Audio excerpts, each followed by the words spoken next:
जय जिनेन्द्र बंधुओं, प्रथमाचार्य चैनल में आपका स्वागत है। शांति सागर जी महाराज के चरणों में कोटि कोटि नमन। शांति सागर जी महाराज के जीवन से जुड़े रोचक प्रसंग जानने के लिए हमारे चैनल को लाइक, सब्सक्राइब तथा शेयर कर गुरु प्रभावना में सहयोगी बने। आज के वीडियो में हम जानेंगे छिद्दी ब्राह्मणों द्वारा तलवार से हमला। प्रस्तुत प्रसंग हमने चारित्र चक्रवर्ती ग्रंथ से लिया है। बात है सन 1930 राजखेड़ा गांव की। संग 6 फरवरी सन 1930 को राजखेड़ा पहुंच गया। यहाँ भी धार्मिक समाज ने खूब स्वागत किया।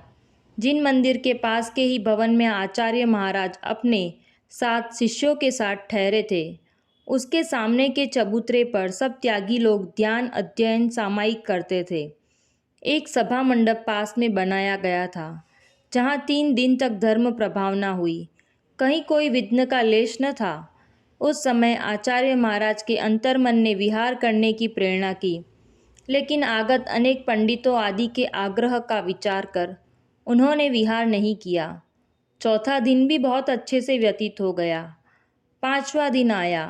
राजखेड़ा में कुछ पापी लोग, जो शायद बलि के वंशज होंगे, जन्म से ना सही लेकिन प्रकृति की अपेक्षा ही सही, संघ के ऊपर उपसर्ग करने के पाप कार्य में जोर शोर से संलग्न थे। इसी वजह से आचार्य श्री के अंतर्मन ने प्रस्थान करने का परामर्श किया था, लेकिन सद्भावनावश और धर्मानुरागी लोगों के अनुरोध से विचार कर रुक गए। अब 5वां दिन। किसी ने स्वप्न में भी नहीं सोचा कि आज क्या होगा, लेकिन सुयोग की बात कि उस दिन आचार्य महाराज चर्या हेतु पहले ही निकल गए थे। आहार की विधि भी जल्दी ही संपन्न हो गई।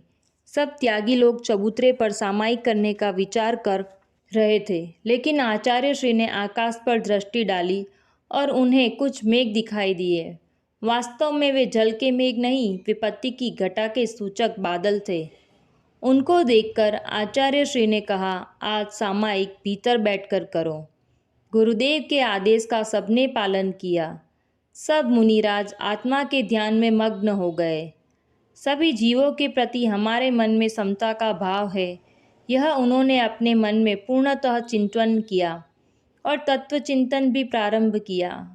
अन्य श्रावक लोग अतिथि समविभाग कार्य के बाद अपने अपने भोजन में लगे। इतने में देखते हैं लगभग 500 गुंडे नंगी चमचमाती तलवार लेकर मुनि संघ पर प्रहार करने के हेतु छिद्दी ब्राह्मणों के साथ वहां आ गए। मुनिराज आज बाहर ध्यान नहीं कर रहे थे, इससे उनकी आक्रमण करने की पाप भावना मन के मन में ही रह गई। उन नीचों ने जैन श्रावकों पर आक्रमण किया।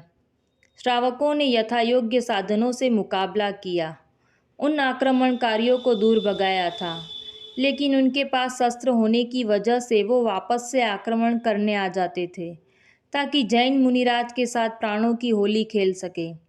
श्रावक भी गुरु भक्त थे, प्राणों की परवाह न करते हुए उनसे खूब लड़े। किसी का हाथ कटा, किसी की अंगुली कटी, जगह जगह चोट आई। इतने में शाम को रियासत की सेना आई। तब उन नर पिशाचों को पकड़ लिया गया। उस उपद्रव के समय संघ के साधुओं में भय का लेश भी नहीं था। वे ऐसे बैठे थे मानो कोई चिंता की बात ही न होवे। उन्होंने अद्भुत आत्मसंयम का परिचय दिया। उस समय मेघों ने भयंकर वर्षा कर दी थी, इससे उपद्रवकारियों का मनोरथ सफल न हो पाया। प्रकृति ने धर्म रक्षा में योग दिया था। पुलिस के बड़े अधिकारी मुनि महाराजों के पास आए। उनके दर्शन कर उनके मन में उपद्रवकारियों के प्रति भयंकर क्रोध उत्पन्न हुआ। वे सोचने लगे, ऐसे महात्मा पर जुल्म करने की उन नर पिशाचों की चेष्टा कर बड़ा पाप किया, उनको कड़ी से कड़ी सजा देंगे। सुबह का समय आया। आचार्य महाराज ने यह प्रतिज्ञा की थी कि जब तक तुम छिद्दी ब्राह्मणों को हिरासत से नहीं छोड़ोगे तब तक हम आहार नहीं लेंगे। पुलिस अधिकारियों ने कहा, महाराज, बदमाशों के प्रति दया की बात आप क्यों करते हो? महाराज ने कहा, हमारा उनके प्रति जरा भी विद्वेष नहीं है। हमारे निमित्त से वे कष्ट पाएंगे यह देखते हुए हम कैसे आहार करें? साधु श्रेष्ठ का आग्रह देखकर उस समय उनको छोड़ दिया गया, शायद यह सोचकर कि पीछे न्याय के अनुसार इन पर कार्यवाही की जाएगी। अभी तो इन तपस्वियों का आहार हो जाने दो। उस समय लोग उन पापी लोगों को धिक्कार देते थे, ऐसे करुणामयी साम्य भावधारी मुनिराज के चरणों में कोटि कोटि नमन।